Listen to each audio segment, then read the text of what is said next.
Thank you, Lord Jesus.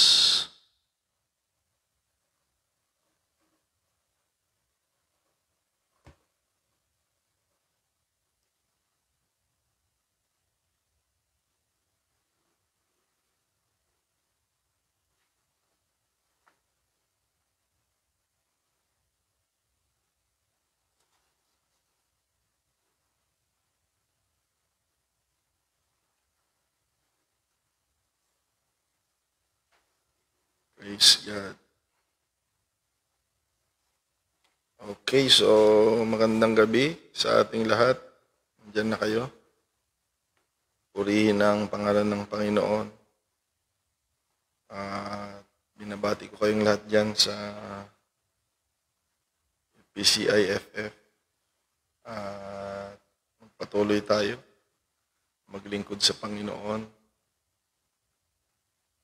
Sumati ng biyaya ng Panginoong Diyos. Ganon din sa mga kasama natin online, mga kapatid. Binabati ko kayong lahat sa pangalan ng Panginoon. So sa gabing ito, mga kapatid, ay magpasimula na tayo. Sapagkat mabilis ang oras. Print muna ako. Ang disgrasya ng bata yung ginagamit. Kaya gumagamit muli tayo ng papel.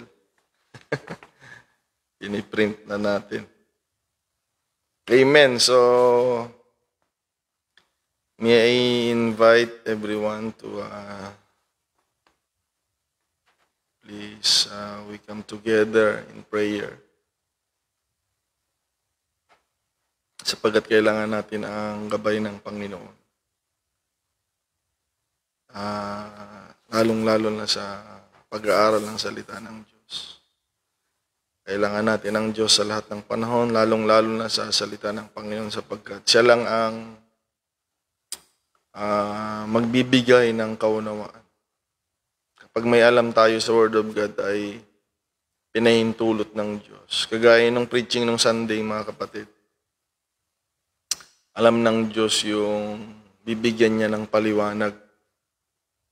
Okay. Kaya dalangin ko sa Panginoon na hindi lamang tayo marinig sa pagtuturo kung hindi maunawaan ang ating pag-aaralan. So, purihin ang Diyos. Sa gabing ito, mag-pray tayo, mga kapatid. Kahit panandalian lamang. Amen. Sa ating mga lugar, kung nasa naroon tayo, ang Diyos ang maghari sa ating mga buhay. So let us pray. Pinupuri ka namin, Panginoong Diyos, Amang banal, mabuti at tapat sa amin. Maraming salamat. O Panginoong Hesukristo, muli kaming dumudulog sa iyo. Nagpapakumbaba, Panginoong Diyos, sapagkat patuloy kaming umaasa sa iyo, Panginoon. Wala kaming magagawa sa aming mga sarili. At sa tulong mo, Panginoon, nakikita namin lagi ng tagumpay at lakas ng loob na nagmumula sa iyo, Panginoong Diyos, para sa amin. Kaya Lord, maraming salamat sa pagkakaloob mo sa amin ng kalakasan, sa pag-iingat mo sa maghapon. Maraming salamat po, Panginoon. At sa gabing ito, O Diyos, bilang pasasalamat namin ay nakahanda kami, Panginoong Diyos, na makinig ng mga pagtuturong nagmumula sa iyo, Panginoon. Kaya Lord, dalangin ko po na magkaroon nawa ng malayang pagkilos ang iyong salita, Panginoon, sa iyong mga anak. Lord, mangusap ka, malaya ka, Panginoon. Maghari ka, Panginoong Diyos, sa aming pagkakatipon. Samahan mong bawat isa kung nasaan naroon man ang iyong mga anak, Panginoon. Ang kapayapaan, kagalakan, Lord God, na nagmumula sa iyo, manahan sa amin, lalo tigit ang kaunawaan, karunungan at kaalamang nagmumula sa iyo. Kaliwanagan sa tulong ng Espiritu Santo, ang siyang lumukob sa amin, Panginoon, maging iyong banal na dugo upang walang kaaway na siyang maghari, Panginoon. Ikaw lamang ang karapat-dapat maghari sa buhay namin, Panginoong Diyos, sa aming paglilingkod, sa lahat ng larangan. Panginoon, ikaw lamang, Panginoon, ang karapat-dapat. May taas ka, maluwalhati ka sa buhay namin at sa pagtitipon na ito, Panginoon. Bless every hearts, Lord God, na magiging receptive, Panginoong Diyos, ng iyong mga salita. Purihin ka, O Diyos, sambahin ka, Lord. We claim all these things as we give you all the glory, honor, and praise. In the name of Jesus Christ, we pray. Amen. Amen. Now unto the King, eternal, immortal, and invisible, the only wise God, be honor and glory forever and ever. Amen. So, magandang gabi. Ngayong October 24 ay tayo po'y mag-aaral. 24 ba ngayon? 24. Okay.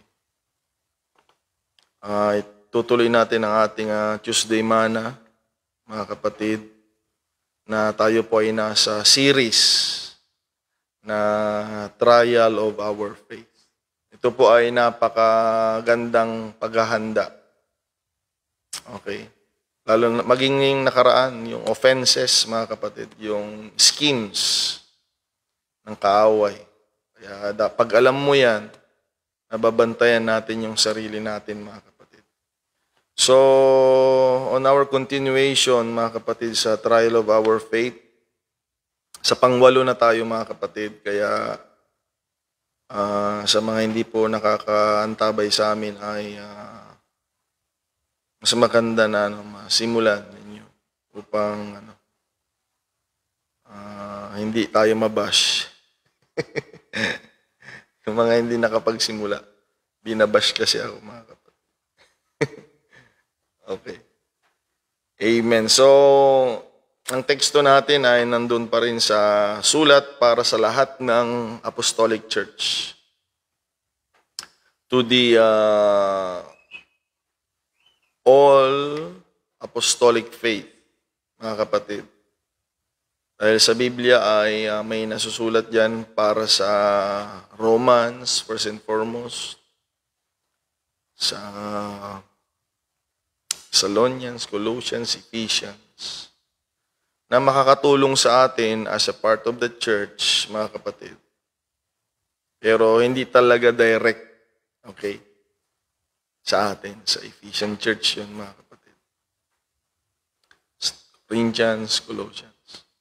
Pero pag general epistle, katulad nitong babasahin natin, ay mula pa nung church noon, okay, noong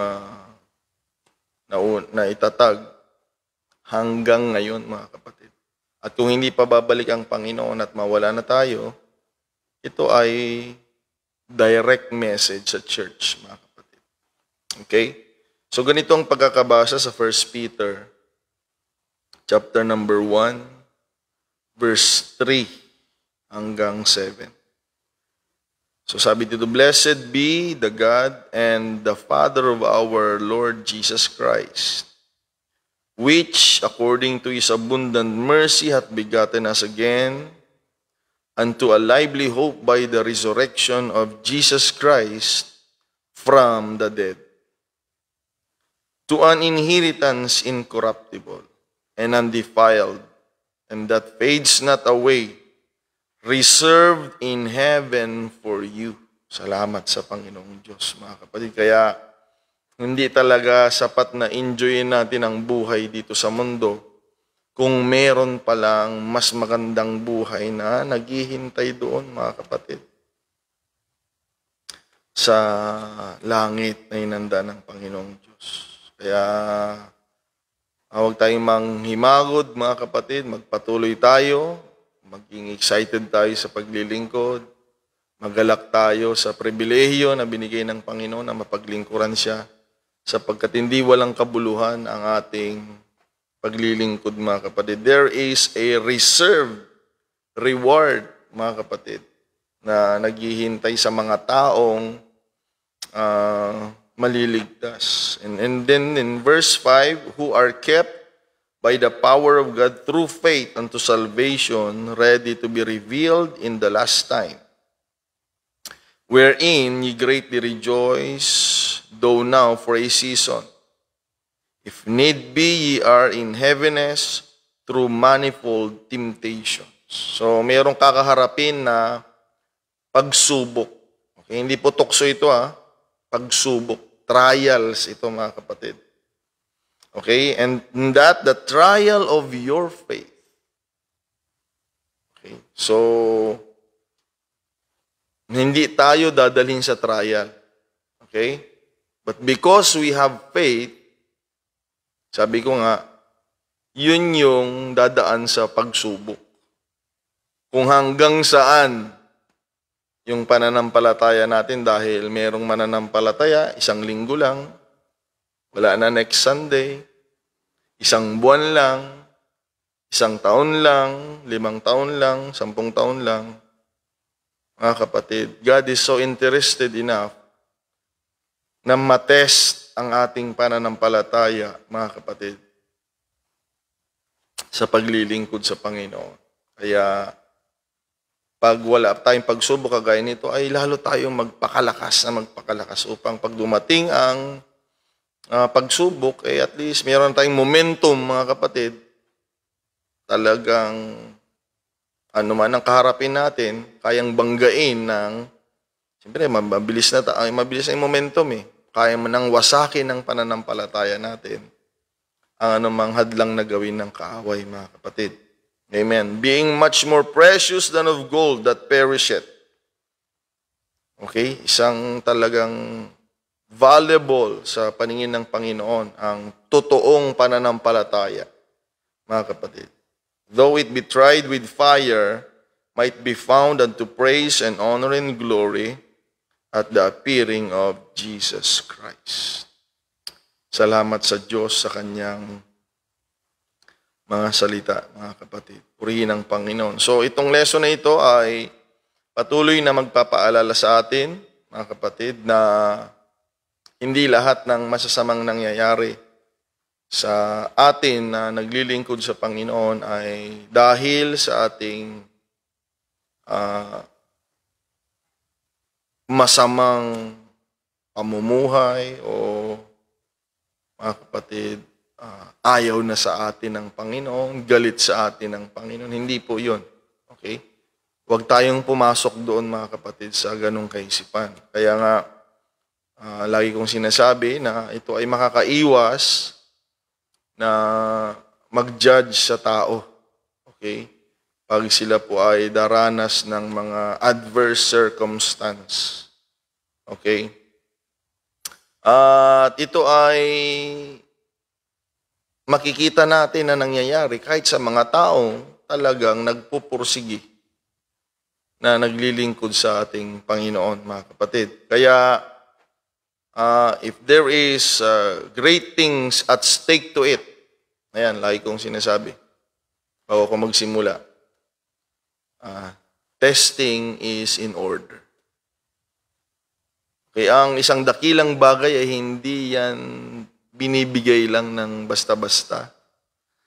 Okay? Hindi. Dahil sabi sa Galatians, mga kapatid, sa Galatians, nakasulat yan Kahit Panginoon ka pa, okay, ikaw ay tagapagmana, no? You are Lord, sabi doon. Hindi Panginoong Diyos, Lord, small letter L, mga kapatid. Kung ikaw ay bata pa, sabi niya, hindi mo pa pwedeng hawakan lahat ng mana na nauukol sa'yo, kundi ikaw ay under tutors. So dadaan ka, mga kapatid, sa pagtuturo. Ayan. Kaya bago natin mahawakan ang mga dakilang bagay, hindi yan, di ba, may mga kasabihan tayong mga Pilipino, pag may magaling kumanta, di ba? Tapos ikaw hindi. Sabihin mo, kasi nung binuhos ng Panginoon, ang talento sa pagkanta ay natutulog ako, sinalo niya na lahat. Kamo naman, di ba? So hindi po ganun ang Panginoon. Ang Panginoon ay proseso yan, mga kapatid. Dahil may mga taong gusto rin niyang pagkalooban, parang si Judas, bigyan ng pribilehiyo, mga kapatid, at binigyan ng kapamahalaan. Mababasa niyo yan sa gospel. May kapangyarihan din. Tanggap niya pero hindi niya kinaya, mga kapatid. Hindi niya kinaya ang pagsubok sa kanyang buhay. Okay? Ganun pa man, on the other hand, lahat sila they pass through tests and trials. Na nung ang Panginoon nga sinabi niya kay Pedro, Peter, the devil wants to separate you and take you. But I have prayed for you that your faith fail not. Okay, so lahat ay dadaan sa pagsubok ng ating pananampalataya, mga kapatid.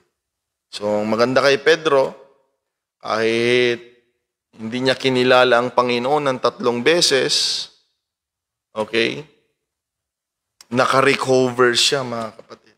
Okay? Pag iba yun, nahiya na, okay, natakot nang babalik, pero salamat sa Panginoon, ang pananampalataya ni Pedro ay na-restore muli, mga kapatid. At tingnan ninyo, nung nakapasa siya sa pagsubok, mga kapatid, grabe, isang preaching lang, Brother Gabi, kailan kaya mangyari sa atin to, Isang preaching lang, 3,000 mga tao ang nabautismuhan sa pangalan ni Jesus. So ay nakakapagbigay ng pag-asa na hindi talaga tinitignan ng Panginoon yung nakaraan. Tingnan nyo, 3 beses niyang dininay si Jesus Christ. Pero ang pangako ng Diyos ay pangako.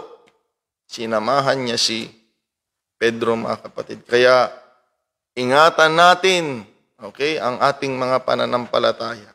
Okay? Huwag nating tignan yung mga bagay-bagay na hindi makatulong sa paglilingkod sa Panginoon, mga kapatid.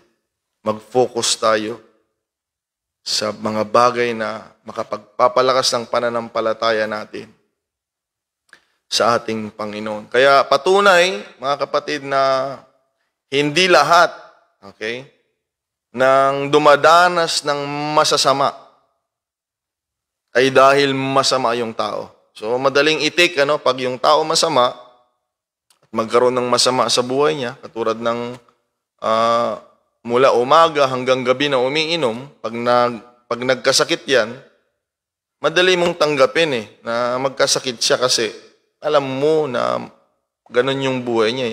Ang mahirap yung hindi umiinom, hindi gumagala, tapos meron siyang sakit na kagaya ng mga may bisyo. Mga kapatid, Kaya patunay na hindi lahat ng dumaranas ng masasamang bagay sa buhay ng tao ay dahil masama siya.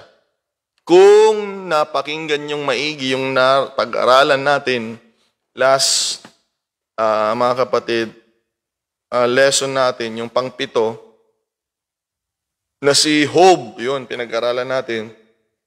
Ang tahimik ng buhay niya, naglilingkod siya sa Panginoon ng maayos. In fact, ang Diyos mismo ang nagsabi na siya ay, mga kapatid, nagtatakwil ng masama. Siya ay matured, perfect, sabi ng Panginoon. Okay? Matuwid sa harap ng Panginoong Diyos. Ngunit napag-aralan natin ang katakot-takot na nangyari sa buhay niya. Huwag na nating pag-usapan dahil natapos na. Kaya sana bilang magkakapatid sa Panginoon ay maiwasan natin yan kahit kanino, kahit kapitbahay ninyo, kahit taong galit sa inyo. Huwag niyong madala, huwag ganon, mga kapatid. Kristiyano po tayo. Huwag ganon, mga kapatid. Dahil baka mamaya dumadaan lang pala siya sa pagsubok at pagkatapos niya, tanggapin niya yung bendition. Tayo naman ang maiinggit pag gano'n.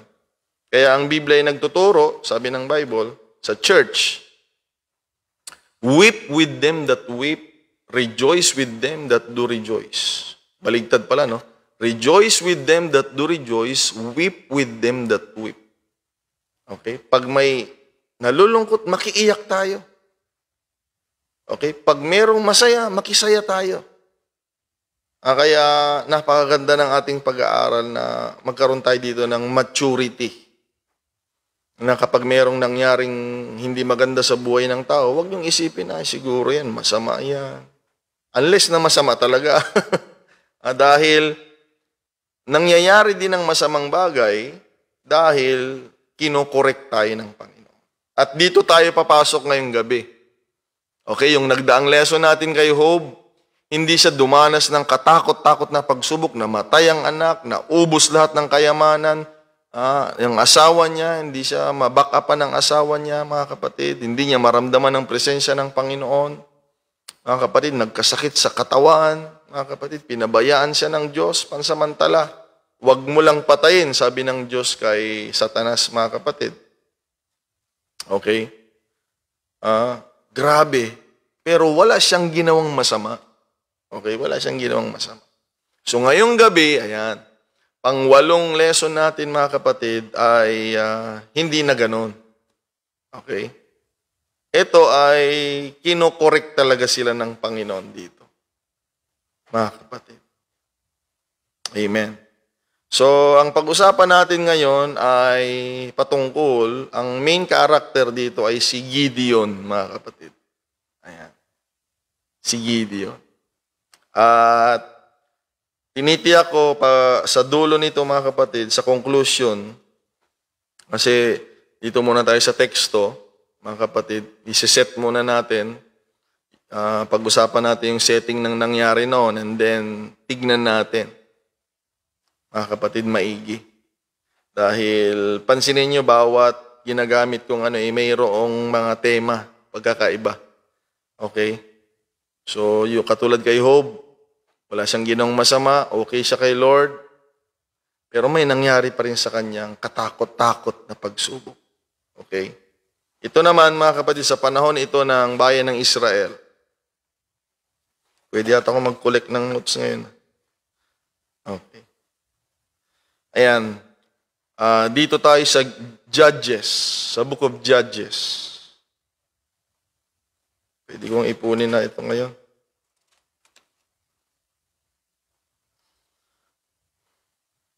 Ipamana sa bata, kay sabi. Pwede. Okay. So, pag-usapan natin ang mga hukom noon. Okay. In Judges chapter number 6, verse 16. Okay. Bago natin pag-usapan yung nilalaman. Dahil ang ganda ng binitawan mga kapatid. Judges 6:16. Ang sabi dito, and the Lord said unto him, kay Gideon, surely I will be with you, and thou shalt smite the Midianites as one man. Kaya pag hindi natin naintindihan ito, parang isang tao lang naman pala yung kalaban ni Gideon Okay? So, ito po'y malinaw na dalawang uri ng tagumpay ito mga kapatid. Ang isang tagumpay sa buhay ng tao ay samahan ka ng Diyos. Dahil kahit gaano kaganda ang takbo ng buhay natin, kaya nga sabi ko dito sa church, lagi kayo mag-pray dito, mga kapatid. Mula Lunes hanggang Sabado. Tapos sa Wednesday, mag-prayer meeting pa rin tayo. Dahil mahirap tumanggap ng mga bagay, magagandang bagay na labas sa hindi mo pinag-pray, mga kapatid. Kaya may mga mayayabang na tao din dahil hindi bunga ng panalangin, mga kapatid. Hindi galing talaga sa Diyos. Pero pag alam ng tao, ayan, kaya tinuturuan tayo dito, alam mo, na lahat ng tinanggap mong magagandang bagay ay bunga lamang ng pananalangin mo at pananalangin ng mga ministro sa buhay mo, hindi ka pwedeng magmalaki sa Diyos lalo kang magpapakumbaba. Okay, kaya kailangan yan ang tagumpay na goal natin day by day. Amen. Huwag lang nating maalala ang Diyos na, Lord, samahan mo ako pag may problema at pagsubok. Yung makasama ka ng Panginoon. Okay? Kaya that is my favorite promise. Pag may nagtanong sa akin, noon, 2 beses na, yung biglaan ba? Sabi sa akin ano ang paborito mong bersikulo? Ayan. Napangako sa iyo ng Panginoon. And lo, I am with you always, even to the end of the world. Yung riregaluhan ako ng inaanak ko ng painting. Meron akong painting dyan na regalo niya. Sabi niya, Ninong, ano ang paborito mong bersikulo? Yun, and lo, I am with you always. Nilagay niya yun doon sa painting. Okay, yun yung para sa akin. Yan ang pinakamahalaga dahil kahit gaano kagandang mangyari sa buhay ng tao, pag walang Panginoong Diyos doon, mga kapatid, walang tagumpay. Okay? Ang pangalawang tagumpay na alam nating lahat ay yung tagumpay laban sa kalaban. Ayan. Okay, so dapat ganito tayo. Mahirap din talaga, magtagumpay ka rin laban sa kalaban mo, wala din sa iyo ang Diyos. Mahirap yun. Kaya mamaya, hindi mo na kailangan si Lord pag gano'n. Tayo, lagi na mga kapatid, nakasandal tayo sa ating Panginoon. So, ang ganda ng binigay sa kanyang salita, naway maganap sa atin yan, na sumaatin ang Panginoon at magtagumpay tayo laban sa kaway. Ngayon, tignan natin itong Midianites dahil, bakit? Isang tao lang naman, Pastor, kayang-kaya Isang tao. Ngunit, ngayon, pag-usapan natin yung nilalaman nito. Okay, ba't ganun na lang na kailangan pa ng involvement ng Panginoon? Dahil may mga labanan naman sa buhay ng tao na wala namang pananampalataya yung mga tao na nanalo sila sa laban ng buhay nila, di ba? Hindi nila kinikilalang Diyos si Lord. Pero may mga nananalo naman sila sa kanilang mga kaaway, kalaban. Lalo na ito, Pastor, itong sinabing parang isang tao, parang hindi na kailangan si Lord. No? Tingnan muna natin, bakit kailangan si Lord dito sa ganitong laban, mga kapatid. So simulan natin sa verse 1. Ayan.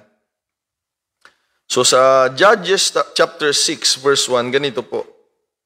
And the children of Israel did evil in the sight of the Lord.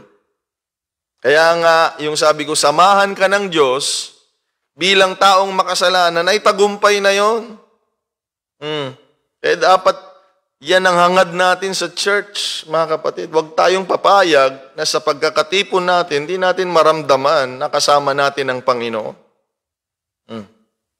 Okay, may mga noon, sa ibang simbahan natin noon, sumisimba tayo para alam natin, nagsimba tayo at alam ng mga tao nagsimba tayo. So dapat wag ganon.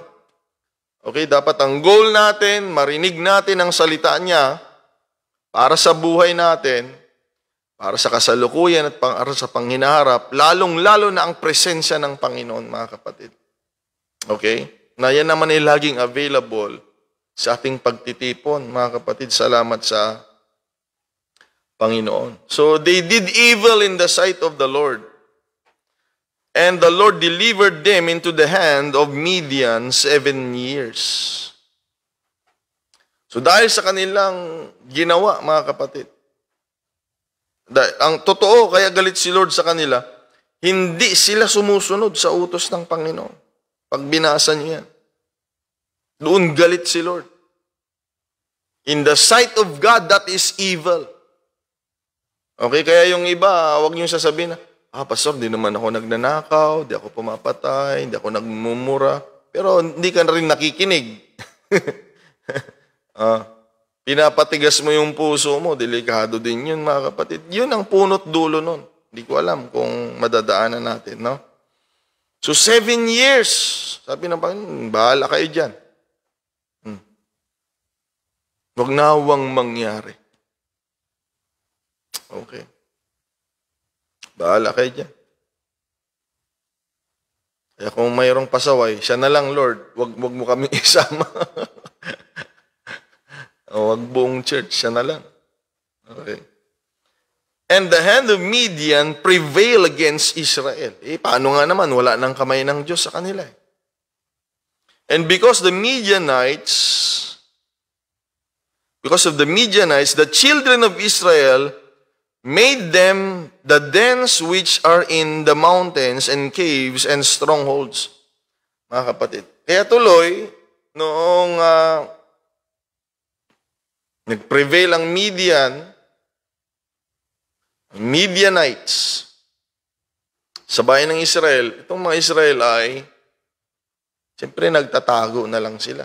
Wala kang confidence.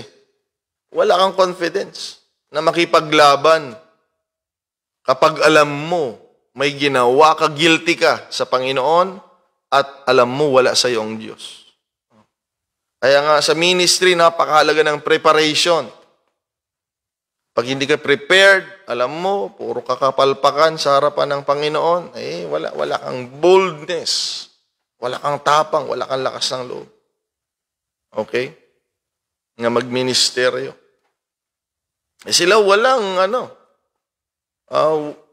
no one, mga kapatid, tries to fight against the Midianites. Ibang usapan, pag sinakop ka lalaban ka dapat. Yun ang nature, yun ang natural. Okay, halimbawa dito sa Santa Cruz, pag sakupin tayo ng ibang bayan, ang natural, hindi ka papayag, anong ginagawa nito mga taga, hindi naman taga dito ito umuwi kayo doon kayo sa inyo, di ba, ganon? Pero sila, na taga doon, sa lugar nila, wala silang lakas ng loob lumaban dahil alam nila guilty sila at pangalawa, wala sa kanilang Panginoon. Mga kapatid. Kaya nagtatago sila, mga kapatid. So it was when Israel had sown, pag sila ay nagtatanim, that the Midianites came up, dumarating yung mga Midianites. Silang may control ng lugar nila. And the Amalekites and the children of the east, even they camp against them. So, hindi lang pala Midianites yung nandoon. Ayan. Kaya yung pag narinig mo yung kaninang, parang isang tao lang yung kalaban. Sa dami nila, in the eyes of the Lord, tatalunin mo yan, Gideon, parang isang tao lang yung kinalaban mo. Kaya napakarami nila. Sabi nga ng Bible, parang buhangin sa dagat ang hukbo nila, mga kapatid. Dahil hindi lang pala Midianites yung nandoon. Kasama din yung mga Amalesita. Isa rin yan na mortal na kalaban ng Israel, mga kapatid. And the children of East, meron pa, mga taga-East, na laban sa Israel nandoon. And they encamped against them and destroyed the increase of the earth. Akalain mo yan, till thou come unto Gaza, and left no sustenance for Israel. Grabe, no? Wala silang kabuhayan talaga doon. Neither sheep, nor ox, nor donkeys, for they came up with their cattle and their tents. And they came as grasshoppers for multitude. For both they and their camels were without number, and they entered into the land to destroy it. Grabe. Buti sana, pagdadaan lang, okay. Pero, pumunta sila doon para lahat ng pwedeng mapakinabangan ay kunin.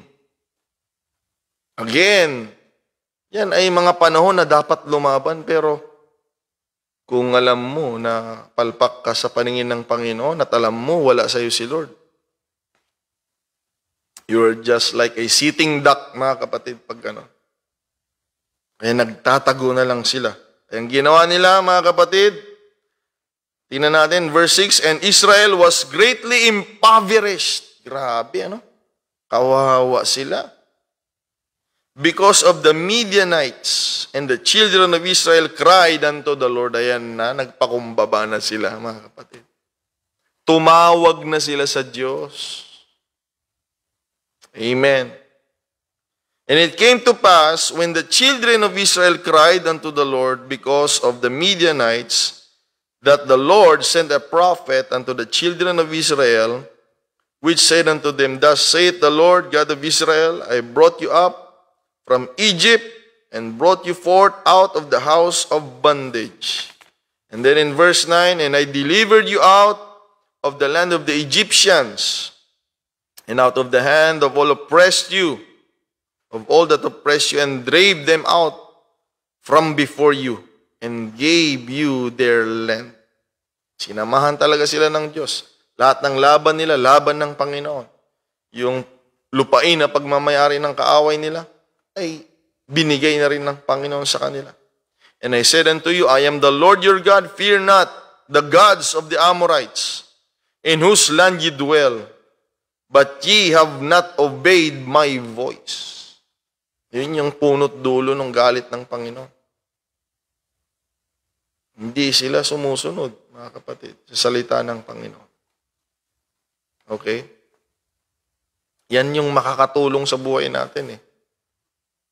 Yung pagsunod sa salita ng Diyos, kaya yan dapat ang nating iingatan. Oh. Amen. And there came an angel of the Lord and sat under an oak, which was in Ophrah, that pertained unto Joash the Abezrite. And his son Gideon threshed wheat by the winepress to hide it from the Midianites. Itong bersikulo na ito, marami akong naririnig na mali. Marami akong naririnig na mali. Kahit nung member pa ako, ang daming beses kong narinig ito, na pag pinapangaral, mali ang pagkakabigkas nila. Dahil ang sinasabi nila, takot daw si Gideon. Ang totoo, hindi siya takot. Nagtatago yung mga Israelites. Pero siya,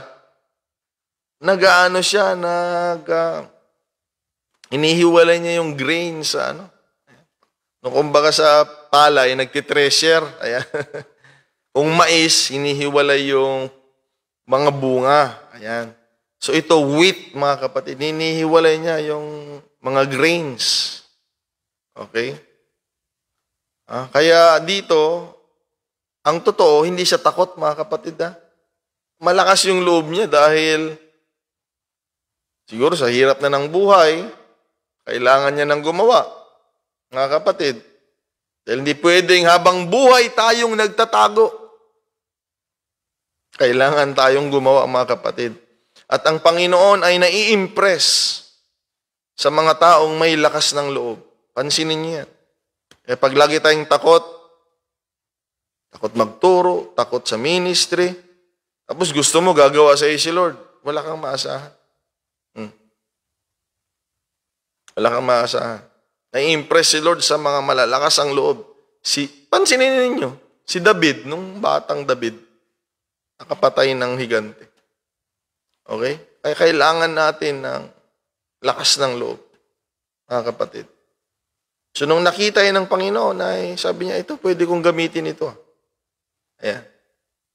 At doon na nagsimula, mga kapatid, ang calling ni Gideon. Well, nung una, nagduda siya. Sabi niya, nung tinawag siya ng Panginoon, ba't pala binigay mo kami sa kamay ng mga Midianites?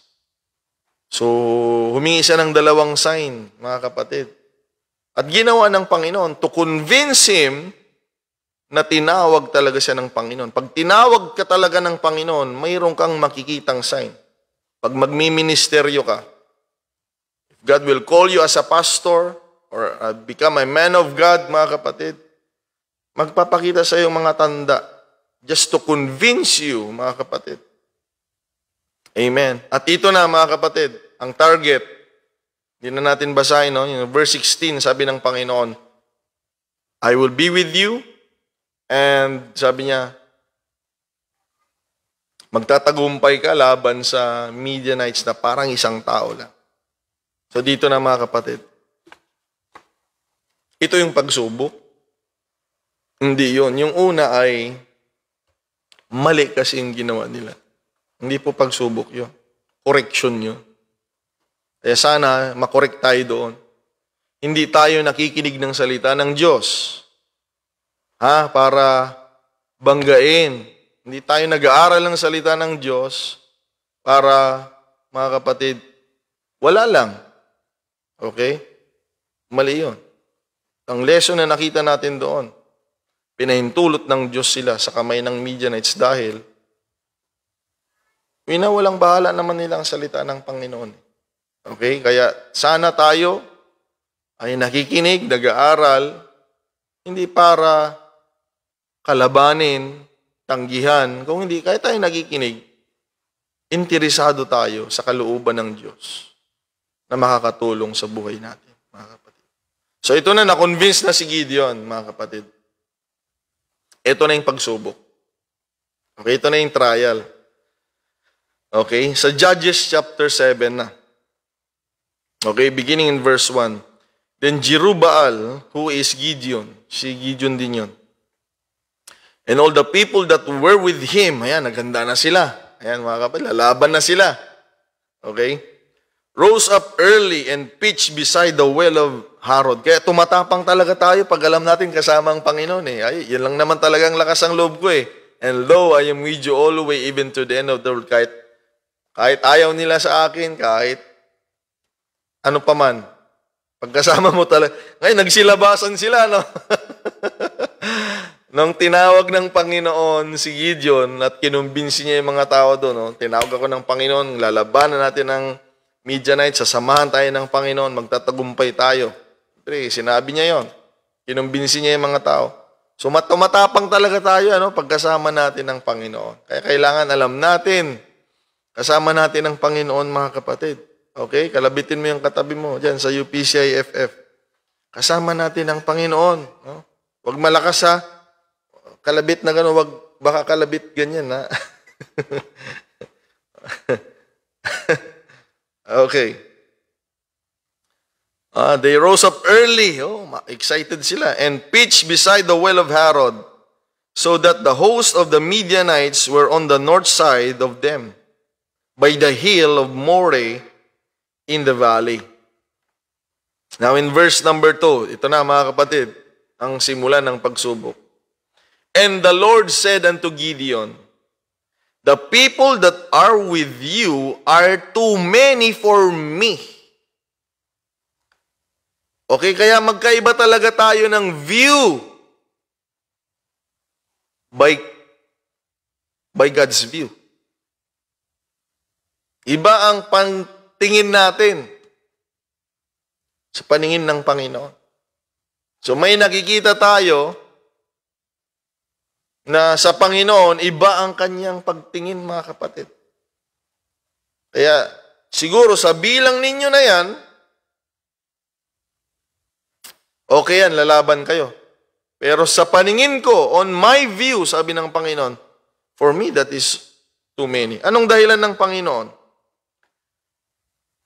For me, sabi niya, it's too many to give the Midianites into your hands. Bakit kaya? Ang dahilan ng Panginoon na ito, lest Israel vaunt themselves against me, saying, mine own hand hath saved me. Okay?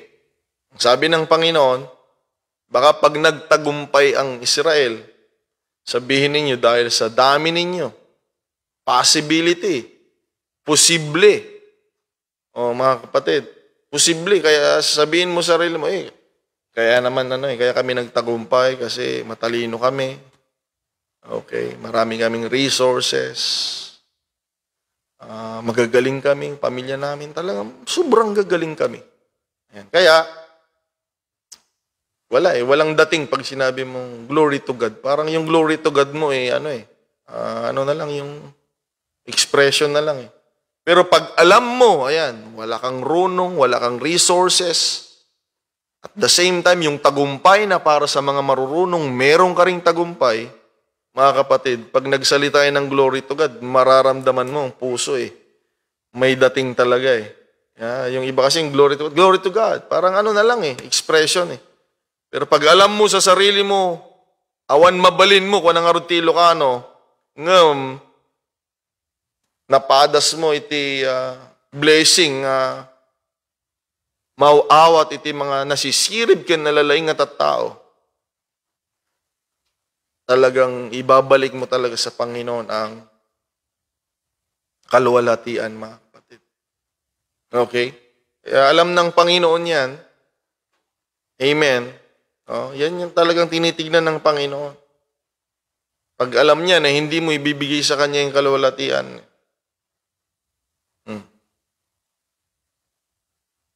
He is against to it, mga kapatid. Kaya sabi niya, magkaroon tayo ng pagbabawas. Okay? Now therefore go to proclaim in the ears of the people. Pakinggan niyo ito, mahalaga ito mga kapatid. Dahil hindi natin kailangan sa church ng mga ganito. Tingnan ninyo, makinig kayong lahat mga kapatid. Now therefore go to proclaim in the ears of the people, saying, whosoever is fearful and afraid, let him return and depart early from Mount Gilead. Yan sinasabi ko sa inyo, di ba? Na-i-impress si Lord sa mga malalakas ang loob. Pero sa mga takot, sabi nila, sige, malis-alis na, paalisin niya mga yan, mga takot. Hindi magamit ng Panginoon ang takot. Pwede, pagtanggalin mo yung takot mo at ibigay mo ang lakas ng loob mo sa Panginoon. Pero pag lagi kang takot, hindi ka magagamit ng Panginoon. Ito, basahin niyo itong maigi, taga Santa Cruz. Takrot-takrot tayo. Wala. Walang anointing, ayaw ng Panginoon Tingnan ninyo mga kapatid. And there returned of the people 20 and 2,000, and there remained 10,000. So sa bilang nilang 32,000, tingnan ninyo kung ilan lang takot. Sa 32,000, ang takot 22,000. Hindi magamit yun, mga takot. Mga kapatid.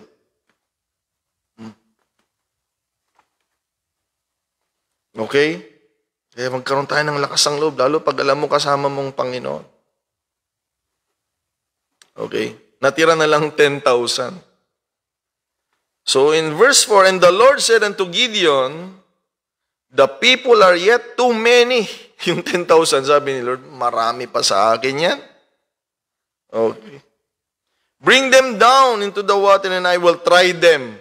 The word try, test.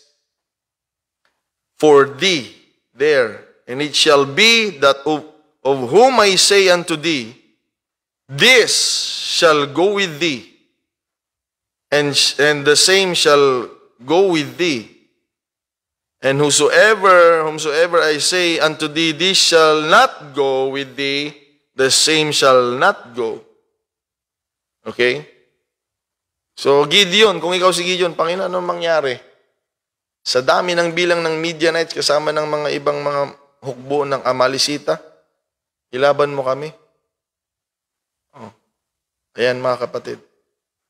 Tapos ngayon, 10,000 na lang babawasan mo pa. Hindi natin alam ngayon kung kinakabahan ka na, Gideon.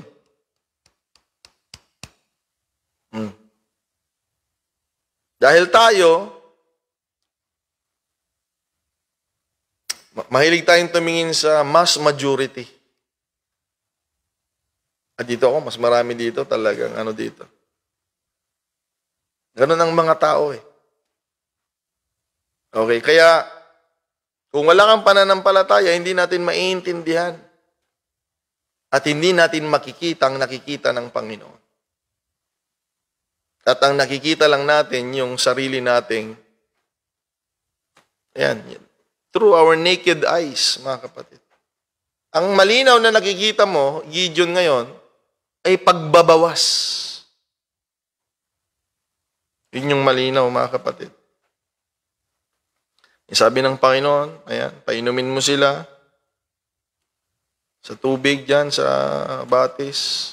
Sabi niya, makikita mo yung iba dyan, umiinom ng ganyan, dinidilaan, parang pag-inom ng aso, yung iba lumuhod, sinubsob nila yung ulo nila sa tubig. Ayaw ng Panginoon yun kasi umiinom yung kasama mo, ilulubog mo yung ulo mo doon sa, di ba? Yak, di ba? Habang umiinom yung kasama mo doon sa ilog, ikaw nakalubog yung ulo mo doon sa, nakaluhod ka pa sa tubig. Ayaw ni Lord yon. Kaya ang sinama lang, sabi ni Lord, piliin mo yung mga uminom na ayan, parang pag-inom ng aso, dinidilaan. Hindi yung sinubsob yung mukha doon sa tubig, mga kapatid. At ang bilang niyan, sabi ng Bible, mga kapatid, ay 300. Okay? 300. Hindi ko na lang basahin kasi baka tumagal tayo. Kaya ang tanong, nakita mo kung gaano kakapangyarihan ng kaaway na naghari sa bayan ng Panginoon 7 taon. So nakita mo yung kakayahan ng kaaway, yung bilang nila, yung puwersa nila. Hindi sa loob ng 1 araw, hindi sa loob ng 2 araw. 7 taon. Kaya ang level ng confidence ng kaaway ay talagang grabe. Dahil 7 taon sila ang namumuno. Ang mga Israelita ay nagtatago. Okay? Kaya yung lakas ng loob, mataas sa mga Midianites. Dahil hindi nila naramdaman na nag-intercede ang Panginoon para sa bayan ng Israel. It is under their control. Lahat ng pananim nila. Kaya nga, tingnan ninyo ang nangyari sa bayan ng Panginoon. Israel was impoverished. Talagang naghirap sila, kawawa sila, mga kapatid. And then now si Gideon, nung sinabi ng Panginoon sa kanya na labanan niyo sila, naka-form siya ng 32,000, pinawi yung mga duwag, 22,000 palang mga duwag, naiwan ng 10,000, mga kapatid. Tapos sabi ng Panginoon, bawasan mo, marami yan, natira na lang ang 300. Mga kapatid. So I think, hindi lang si Gideon yung nakatingin sa mga tao I think yung mga tao din, nagtitinginan sila. Tinitingnan nila din si Gideon kung anong itsura ni Gideon. Mga kapatid, dahil pag nakita nila si Gideon ng hinaan ng loob, hindi naman yung mga tao ang kausap ng Panginoon. Si Gideon ang kausap ng Panginoon. Walang nauunawaan yung mga tao. Okay? Walang nauunawaan yung mga tao. Dahil si Gideon yung kinakausap ng Panginoon, bawasan mo yan, madami sila. Bawas naman. Bawas ng bawas si Gideon. I think, that time, yung mga tao, nagtitinginan din at tinoobserbahan nila si Gideon. Tama bang pag-iisip nito? Ang kalaban natin ay Midianites, Amalisita, at mga hukbo ng East. Tapos yung bilang natin, ngayon 300 na lang. Mga kapatid. Dito papasok ang pananampalataya natin. Okay? Dahil kung normal lang tayong tao na wala tayong pananampalataya, ang hahabulin natin yung dami. Balik kayo dito. O sige, bahala ka na Lord. Iba na lang tawagin mo. Di doon na lang ako sa 22,000. Sigurado marami kami. Okay? Mas marami, yan, ang kaisipan natin mas posible. Oo nga naman. Pero tandaan mo ito, kahit kukunti, kung kasama mong Panginoon, mas higit pa rin sa marami. Dahil ang marami kung walang Panginoon, hindi dakila ang tagumpay nun, mga kapatid. Amen. Kaya dito, mga kapatid, tapos ang armas nila, tingnan ninyo, Buti sana kung kahit 300, kung nakatangki silang lahat, okay yun, mga kapatid. Pero ang totoo, ang armas pa nila ito. Pitsil, at saka ilawan. Pitsil. Lalaban pa ba tayo? Wala man lang tayong mga gamit. Sana kung mayroon sila sanang tig-isa-isa silang Apache helicopters. Kaya nilang talunin yun. Dami ng kaaway. Magtatakbuhan talaga. Tutunog pa lang yung helicopter, tatakbuhan na yung mga yun. At that time, ang dala lang nila, pitsil. Ano yun, mag-iinuman ba sila o magmimerienda ba sila? Tsaka ilawan. Ilang ang weapon nila. Okay. So, yun yung pagsubok na makikita natin dito. Kaya mo pa rin ba na tignan at makita sa iyong paningin ang tagumpay na nag-decrease ang bilang ninyo? Yan, mga kapatid. At wala kayong weapon. Dahil malakas ang loob mong lumaban sa kalaban, if you have, mga kapatid, group of people in good numbers with, mga kapatid, armory and weaponry. Ay, ang lakas ng loob mo. Okay? Kaya nga nakakaawang Pilipinas, dito sa mga Chinese vessel. Wala tayong ibubugay, mga kapatid. Sa ibang bansa yan, nako, binumba ng tubig. Wala na, naglaban na. Okay? Iba yung level ng confidence ng tao pag nakikita mo yung dami at nakikita mo may mga armas. Okay? Pero ikaw, Gideon, yung bilang ninyo ay bumaba at ang armas ninyo ay hindi armas pakikipaglaban. Kaya ang tanong, out of that, mga kapatid, makikita mo pa rin ba yung possibility ng pagkapanalo? O kasi pag iba ito, sabihin nila, baliw na ito si pastor. Paano tayo mananalo ng ganyan? Hindi sa Diyos yan. Kaya nga, sa totoo lang ang paraan ng Diyos, pag nakita yan ng hindi mananampalataya, parang sa demonyo eh. Maniwala kayo sa akin. Gusto nyo ng halimbawa? Ginamit ko lang ito nung Sunday. Si Abraham. Nung sinabi ng Panginoon, Abraham, ihain mo nga sa akin yung anak mo sa Mount Moriah.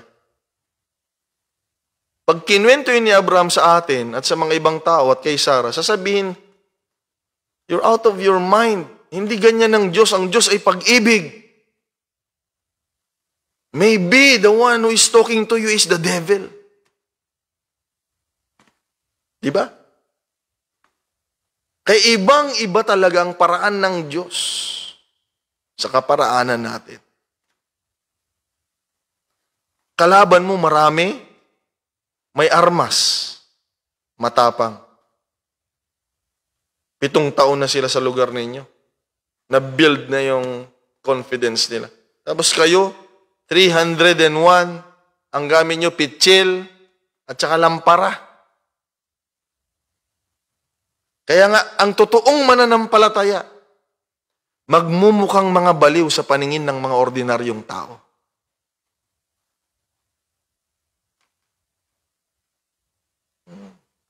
Kaya pag nakita kayo ng mga hindi mananampalataya, huwag niyong isipin na mai-impress sila. Wow! Pagtatawanan nila tayo. Ano yan? Kalaban yung demonyo, ganyan ang gamit ninyo. Pagpupuri, mga baliw. Sisigaw-sigaw lang kayo ng hallelujah, praise the Lord. Hindi kayo mananalo. Parang ganito. Kaya ba nating i-handle, mga kapatid? Na tayo'y nababawasan. Okay? Kaya ito yung lesson sa atin, mga kapatid, sa gabing ito. Okay? What we have can do something. Yung meron tayo, may magagawa yan. It can accomplish something. Makinig tayo mga kapatid. But what we have plus God's way, God's direction, can accomplish greater things. Yung meron ka, may magagawa yan. Pero yung meron ka na ipagkatiwala mo sa Panginoon, mas dakilang bagay ang makikita mo, mga kapatid. Naalala niyo yung sa Matthew 14, yung 5 tinapay at saka 2 isda? May mapapakain yon, 5 tinapay, 2 isda, meron. Pag kinunti-kunti mo yon, baka makakain doon siguro 10 tao. O, kurot-kurot lang ang tinapay, ha? May makakakain, no? May maitutulong yun. Meron kang 5 tinapay, 2 isda, may maitutulong yan. Pero mas malaki ang naitulong ng 5 tinapay at 2 isda nung binigay natin sa kaparaanan ng Panginoon. At hindi lang yan, nabusog silang lahat, libu-libong bilang nila, at may sobra pang 12 basket. Kaya ulitin ko, huwag tayong masyadong mga kapatid magtignan yung, ito, kailangan walang mawala sa akin. Walang mawala, Lord, dapat sa akin, makakatulong sa akin ito, Panginoon. Ay, hindi ka na nakatingin kay Lord, nakatingin ka na doon sa meron ka. Ay kagaya ni Gideon, mga kapatid, we know the story. Nanalo sila. Nagtagumpay sila. Pero hayaan natin ang Panginoon. Mga kapatid, kung gusto nating makakita ng tagumpay na nagmumula sa Diyos, unless gusto mong makakita ng tagumpay sa kamay mo, then do it. Gawin mo lang yung gusto mo. Pero hanggang doon lang yon. Pero ang tagumpay na galing sa Diyos, it will echo, mga kapatid. Katulad niyan, tapos na yung panahon ni Gideon, pinag-uusapan pa rin natin siya. Sana maging ganyan yung buhay natin, magtagumpay tayo mga kapatid, na kahit wala na tayo sa mundo, yung testimony na ginawa ng Diyos sa buhay natin ay aabot pa rin. Pero pag yung sarili mo lang kaparaanan, mga kapatid, hindi mapag-uusapan yan sa church. Ang mapag-uusapan sa church at sa mananampalataya ay yung dakilang kamay ng Diyos na gumawa sa buhay ng tao. Purihin ang pangalan ng Panginoong Diyos. Amen, mga kapatid. So everything we have can be used of God. That's for sure. Okay? But there are things, ito naman ang warning, mga kapatid. Everything we have can be used of God, but there are things we have that can be a hindrance or can hinder the plan of God for our success. So, lilinawin natin ito mga kapatid. So, meron ka mga bagay na nasa iyo na pwedeng gamitin ng Panginoon. Okay? Actually, lahat ng meron sa atin pwedeng gamitin ng Panginoon. Pero ito yung problema. So, pwede rin, dito sa nakita natin kay Gideon, pwede rin na meron ka na makahadlang sa gusto ng Panginoon. Dahil, tingnan ninyo, ang plano ng Panginoon, manalo sila sa bilang na 301. Ang meron si Gideon ay 32,000. Naintindihan niyo mga kapatid? So meron si Gideon doon sa 32,000 na pwedeng gamitin ng Panginoon. Pero meron din doon sa meron si Gideon na hindi kailangan ng Panginoon. Kaya mag-ingat tayo mga kapatid. Pag pinapaalis, hinihiling ng Panginoon sa buhay natin, bitawan natin. If we want to see the hand of God. Dahil, ang gusto ng Panginoon ay walang kukuha. No one will take the credit. At ang kaluwalhatian ay para sa Panginoon. Kaya, iba ang tagumpay kapag paraan ng Diyos. Okay? May lakas ng loob, ikwento yan ng tao. Pero pag alam niya, hindi paraan ng Diyos, Mararamdaman mo kaagad yan eh, lalo na pag may discerning of spirit ka. Hindi nila kayang ipamalita, hindi nila kayang, walang detalyado na talagang ito ang sabi ng Panginoon sa amin, ito, walang dahil may sariling kaparaanan. So uulitin ko ito, mga Kristiyano, sa nangyari kay Gideon, meron siya na gagamitin ng Panginoon at ginamit ng Panginoon. Ngunit meron din siya na mga bagay na hindi kailangan ng Panginoon. Kaya kapatid, nawa, amen, yung mga bagay na hindi kailangan ng Panginoon sa kanyang kaluwalhatian, maging willing tayong i-let go. At kung sinabi ng Panginoon, ito ang gusto kong gamitin mo, dito ka, then let God be God, mga kapatid. Amen. So let us trust in God, but also let us learn to trust His process too. Okay? Magkaiba yun eh. Magkaiba yun. Titiwala ako sa Diyos. Pero may mga taong naniniwala sa Diyos, walang tiwala sa proseso ng Panginoon. Okay? Kaya nga sabi ng Psalmist, mga kapatid, some may trust in horses and chariots, but we will trust in the name of our God. Amen. Lagi nating tandaan, God is greater than what we have. So trust God and not the things that we have. Yun yung lesson doon, mga kapatid, sa buhay ni Gideon.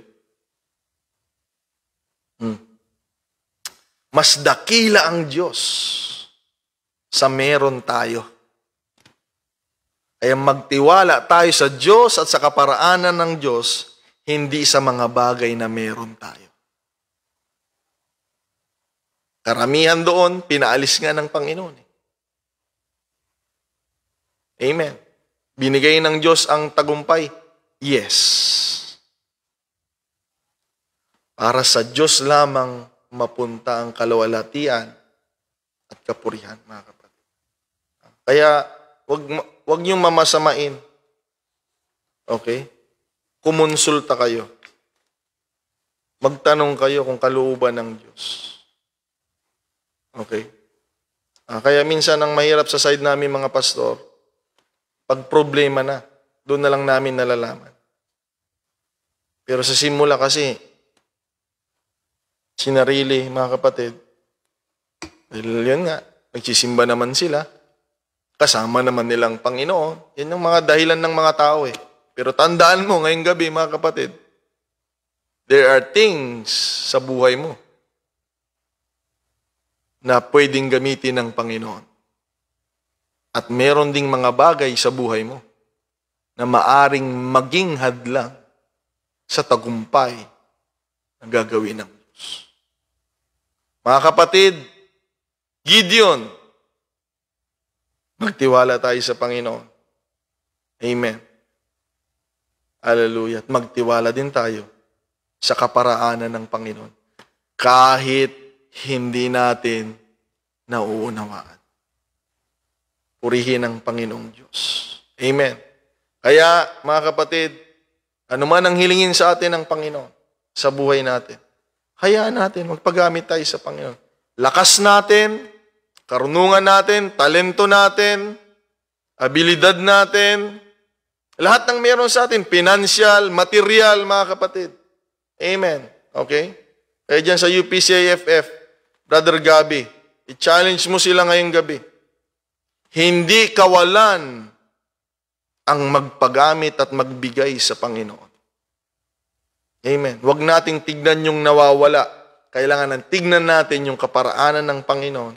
And then sa dulo, makikita natin ang tagumpay. God bless you, mga kapatid. Amen. Yung mga nawala sa atin, na mga bagay-bagay, hallelujah, sa paglilingkod natin sa Panginoon, huwag tayong manghinayang dahil sa dulo niyang paglilingkod natin. Ang sabi ng Bible sa Galatia, mga kapatid, be not weary in well-doing, For in due season, we shall reap if we faint not. Amen. Gumawa tayo sa kalooban ng Panginoon. Amen. At makikita natin, amen, ang kayang gawin ng Diyos. At sasabihin mo, mabuti na lang pala sumunod ako sa Panginoon. Mabuti na lang pala at hindi ako nagtiwala sa meron ako. Mabuti na lang. Amen. At talagang totoo ang Diyos. Amen. Sa mga taong totoong naniniwala at nagtitiwala sa Kanya. Nawalan ka man ng magandang kalusugan. Amen. Nawalan ka man ng mga bagay-bagay sa buhay na ito na naglilingkod tayo sa Panginoon. Marahil hindi kailangan ng Diyos ang mga ilan. Ngunit ang totoo, ang Diyos ay may nakahandang tagumpay sa buhay natin. Amen. May mga dahilan, mga kapatid. Ang mga bagay-bagay. At doon lalabas sa ating mga bibig na kapag natanggap na nating tagumpay, purihin ka, Panginoon. Malwalhati ka, O Diyos. Dakila ang iyong kaparaanan. Akala ko magtatapos na. Akala ko wala nang patutunguhan. Pero dakila ang Panginoon. Amen. Dakila ang Diyos. Pagpalain tayo ng Panginoon, mga kapatid, huwag tayong manghinayang. Amen. Sumunod tayo sa kaparaanan ng Panginoon. Magtiwala sa Diyos, ayan mga kapatid, at magtiwala sa kaparaanan ng Diyos na hindi lahat ng meron sa atin ay makakatulong. Ayan mga kapatid. Mag-ingat tayo sa mga meron sa atin na pwedeng maging hadlang. Kaya sumaatin ang biyaya at pagpapala ng Panginoon. Amen. God bless you. Magtiwala tayo sa Panginoon, mga kapatid. Praise God. Hallelujah. Let us pray. Panandalian. Hallelujah. Glory to your name, Father. We bless your name. Hallelujah, Lord Jesus. Thank you so much. Maraming salamat, Panginoon. Tunay nga, hindi sayang ang aming pananampalataya. Hindi sayang ang aming pagsunod, Panginoon. Maraming salamat.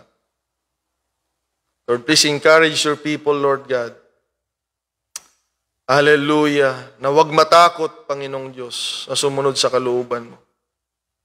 For them to see, Lord God, great things na hinanda mo para sa buhay nila, Lord. Eh, Lord Jesus, sa gabing ito, we claim, Lord God, hallelujah, ang pagkilos mo sa buhay ng bawat isa. Tulungan mo kami, Lord God. Layo mo kami sa gawa ng kaaway. Lord, tulungan mo kami, Panginoong Diyos, na magkaroon ng focus sa iyo. Na huwag naming tignan ng mga bagay na nawawala sa amin, kung hindi ang mga bagay na pinagkakaloob mo sa amin, na direksyon at salita, ang siyang makakatulong, Panginoon. Bless your people, Lord. Bless your church. Bless each and every one of us. Habang kami maghiwa-hiwalay pang samantala, Panginoon. Salamat sa gabing ito, Panginoon. Maghari ka, ang iyong salita, ang iyong Espiritu Santo, ang kalooban mo sa bawat isa sa atin. All glory, honor, and praise belongs to you, Lord. Purihin ka, sambahin ka, Panginoon. Ito ang aming dalangin sa makapangyarihang pangalan mo, Panginoong Hesus. Thank you, Lord. We claim the victory, Lord, in Jesus' name. Amen. God bless you all, mga kapatid. Ang bendisyon ng Panginoon ay sumaating lahat. Magpatuloy tayo, mga kapatid, sa paglilingkod. Pagpalain tayo ng Diyos. Glory to God. Thank you, Jesus.